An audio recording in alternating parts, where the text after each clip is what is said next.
lihat apa yang teman-teman sajikan di sesi dialog kita. Kita ambil dari YouTube dulu.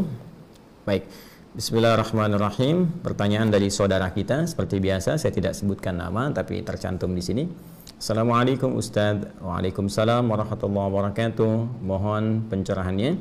Untuk korban seperti hewan kambing, apa harus menunggu hewan tersebut umurnya sudah dewasa untuk disembelih, dan minimal berapa umur hewan agar bisa dikorbankan? Mohon petunjuk, jazakallahu khair. Petunjuk kita mohonkan kepada Allah Subhanahu wa taala. Dari situ kemudian kita lacak pada keterangan Rasulullah SAW yang menyampaikan secara detail pesan-pesan dan petunjuk Allah Subhanahu wa taala yang diteruskan untuk sampai kepada kita, hamba-hamba Allah dan umat Nabi Muhammad SAW. Untuk melacak keterangan Nabi SAW, kita kembali kepada kitab-kitab hadis yang merangkum keterangan Rasulullah yang bisa kita akses. Di antara pertanyaan Anda ini, kita bisa temukan di antaranya dalam hadis riwayat Muslim, nomor hadis 1963. Ya, riwayatnya bersumber dari sahabat Jabir radhiyallahu taala anhu, anin Nabi sallallahu alaihi wasallam, dari Nabi sallallahu alaihi wasallam, qala, beliau bersabda, la tadhbahu illa musinnatan. Janganlah kalian menyembelih hewan, ya. Ini dalam konteks yang khusus untuk berkurban. Ya, illa musinnatan, kecuali hewan itu sudah cukup umurnya, ya, cukup usianya. Baik, jadi ini keterangan yang pertama yang bersumber dari Nabi SAW. Teruskan, illa an ya'sura alaikum, kecuali jika engkau memang benar-benar sulit tidak menemukan hewan dengan umur yang telah ditetapkan ini, maka fatadhbahu jaza'atan minad dha'ni, maka silahkan Anda sembelih hewan yang di bawah umur yang telah ditetapkan ini. Kalau kambing muda, kan, domba muda, demikian sapi atau unta, ya, dengan kondisi yang kasuistis tertentu saja. Baik, sekarang pertanyaannya, berapa batasan umur yang ditetapkan ini? Kita lacak kemudian keterangan para ulama, khususnya para ulama-ulama yang menjadi rujukan, ya, bintang di dalam kajian-kajian fiqih yang menelaah dengan sangat teliti keterangan Nabi sallallahu alaihi wasallam. Menurut para ulama, ini dibagi ke dalam 3 bagian. Jadi ada hewan jenis kambing dan domba, ada hewan seperti sapi dan kerbau, ada hewan unta. Ya, terkait dengan kambing ini kita bisa lacak keterangan para ulama. Mereka membatasi usia kambing, domba dan sejenisnya, yaitu sudah masuk 1 tahun, ya, mau ke tahun kedua. Jadi usia setahun masuk ke tahun kedua. Jadi paling minimal setahun lah, ya, setahun. Kemudian dia akan masuk tahun kedua. Ini batas untuk hewan kambing dan domba. Ya, memang ada dari fikih Hanafi dan Hambali yang mengkhususkan untuk domba itu boleh usia 6 sampai 7 bulan. Tapi umumnya yang disepakati, ya, mengambil batas paling amannya usia setahun masuk tahun kedua. Kemudian untuk hewan sapi, kerbau, itu di usia 2 tahun masuk tahun ketiga.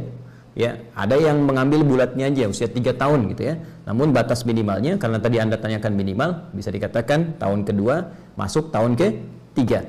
Ya, kalau ingin yang ambil jalur aman, boleh kemudian yang usia 3 tahun. Tapi kalau sulit menemukan yang itu, maka diambil jalur minimal usia 2 tahun masuk ke 3. Sedangkan untuk hewan unta, nah ini mungkin di kita, khususnya di wilayah Indonesia sekitarannya atau tropis pada umumnya, tidak biasa berkorban unta. Mungkin ini kebanyakan di Timur Tengah, atau hewan-hewan yang kemudian bisa tumbuh berkembang di iklim yang serupa dengan itu. Maka batasan unta disepakati 5 tahun. Ya, jadi kalau kita ambil 1 masuk tahun kedua, 2 masuk tahun ketiga, kemudian yang terakhir unta 5 tahun.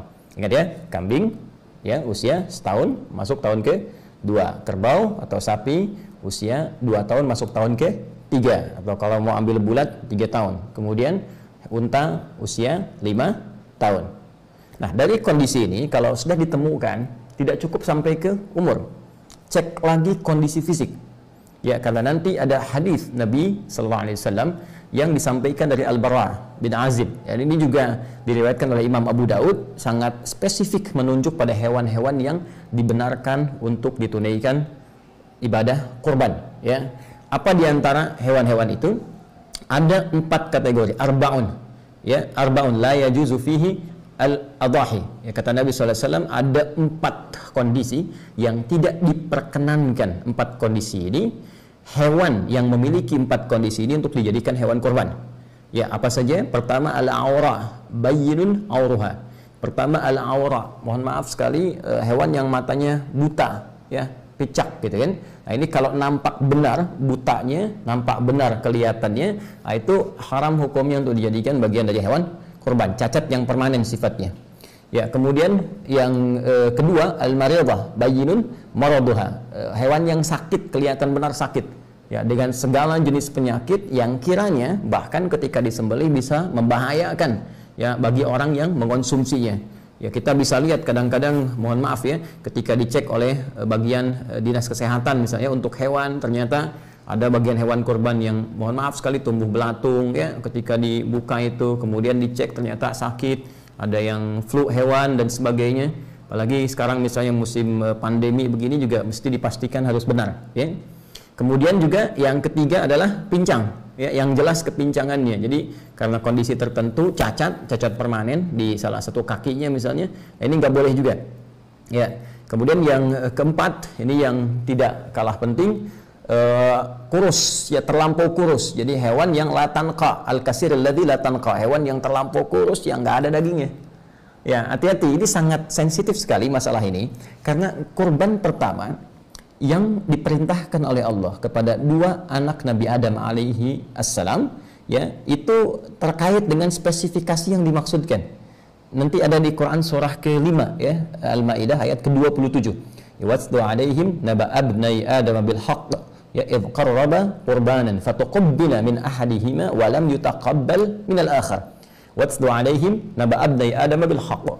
Ya Muhammad sallallahu alaihi wasallam, coba bacakan, pahamkan ya, sampaikan kepada umatmu supaya mereka memahami, mengerti tentang kaidah kurban yang pertama kali diperintahkan pada 2 anak Adam alaihissalam. Kisahkan kisah kedua anak ini dengan kisah yang sesungguhnya, sebenar-benarnya. Ya, kenapa ada kalimat bil haqq itu ya, karena memang banyak versi Israiliyat yang menceritakan kisah pengorbanan ini dengan kisah-kisah yang terlampau jauh dari kebenaran. Karena itu diminta Rasulullah SAW untuk meluruskan kembali sehingga kisahnya bisa benar. Di antara yang paling penting pada kisah ini adalah idh qurbana, ketika keduanya diperintahkan oleh Allah untuk menghadirkan kurban demi menyampaikan hasil putusan ya dari keinginan keduanya untuk bisa menikahi salah satu pasangan yang diperselisihkan. Ya, telah ditetapkan yang satu secara silang, kan? A kemudian ke C, B kemudian ke D, tapi ternyata yang A menginginkan pasangan yang berbeda, sehingga di situ dimintakan oleh Allah Subhanahu wa taala, ayo berikhtiar kalau begitu. Ya, nanti yang paling serius, yang paling benar, yang paling bagus takwanya, dia bisa mendapatkan apa yang dia inginkan. Ikhtiarnya dengan apa? Kurban. Nah, karena itu kurban ini teman-teman sekalian menjadi sebuah wasilah untuk berikhtiar supaya kita mendekat kepada Allah, yang dengan pendekatan itu, ini salah satu hikmahnya, kita bisa bermohon, dan permohonan kita itu akan terjadi percepatan dalam pengabulannya. Ya, kalau saya sedikit lompat sebentar, ya, kurban itu salah satu wasilah takwa. Ya, salah satu wasilah takwa. Karena nanti di ayat lain di Quran surah ke-22 Al-Hajj, ketika Allah berfirman, la yanalallaha luhumuha wala dima'uha walakin yanaluhu taqwa minkum.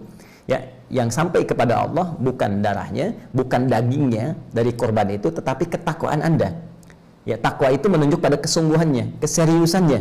Nah, jadi nanti yang dilihat dari 2 anak cucu Adam ini, ya, jadi bukan sekedar apa yang dikorbankan, tapi keseriusan yang menjadi gambaran dari nilai takwa yang tersemai di dalam jiwa.